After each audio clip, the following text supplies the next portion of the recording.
You okay there? Hope you're well, and welcome back to the channel. First video of 2024, and hope you're keeping well. Now, from time to time, I get emails, like a lot of the YouTube guys get, from companies asking you to try out a product with an inducement or two. Maybe you can keep the product, or they'll, in some cases, they've even offered you like a slice of royalties and stuff. Well, I've never done that because that's what my channel's about, really. And you tend to get it from things like handhelds and stuff, which don't really interest me. For the first time ever, though, I got an email from somebody which did interest me, and I'll tell you why in a minute. The company who contacted me was, well, the name of the product is the Mad Dog Coil. And the guy who emailed me was Marty, who's down in VK land. I'll put his call on the screen in a second for you. Now, Marty sent me an email back in December, and he described the product that he wanted me to try, and put me onto a video I think that Hayden did, Ham Radio DX, and I'll put a link on in the description for Hayden's video as well. Now, I thought, okay, that seems interesting, and I'll tell you why it's interesting in a minute. And Marty wouldn't take anything for the product. He said, look, have a play with it, see what you think.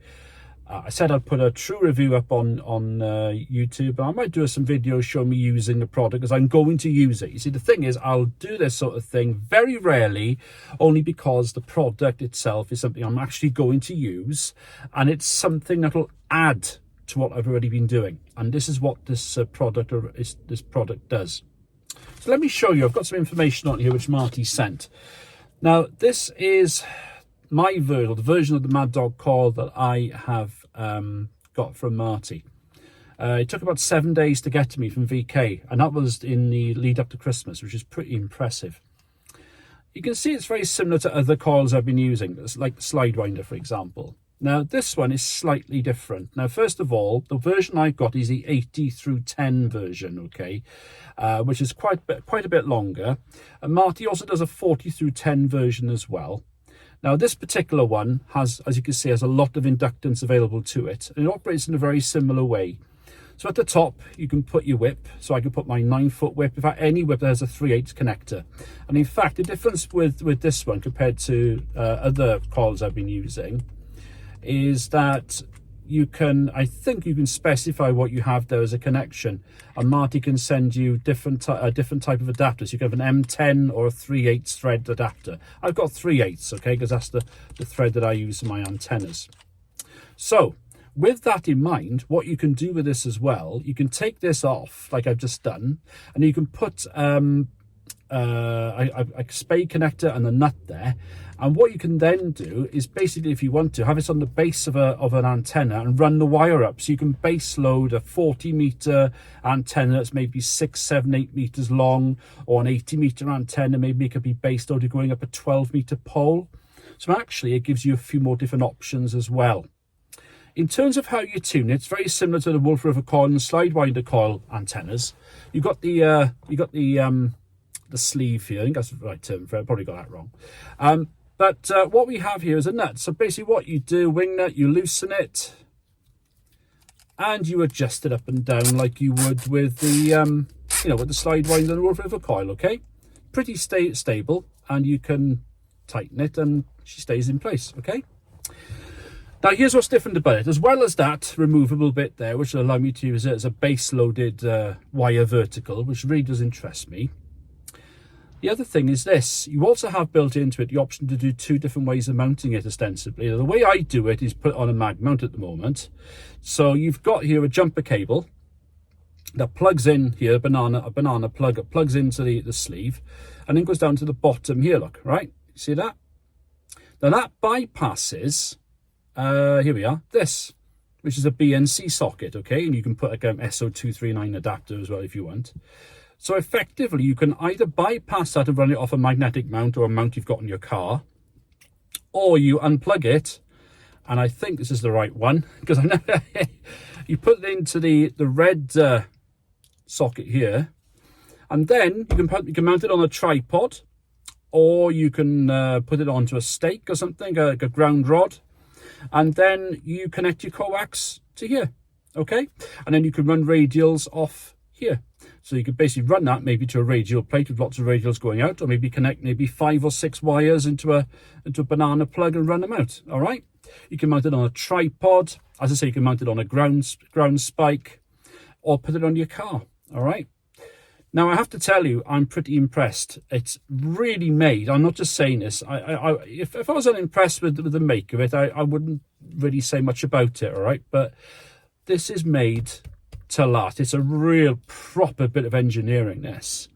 This would stand up. It's designed to take a full 17-foot, that's just over 5 metre long telescopic whip like you get with the MFJ ones.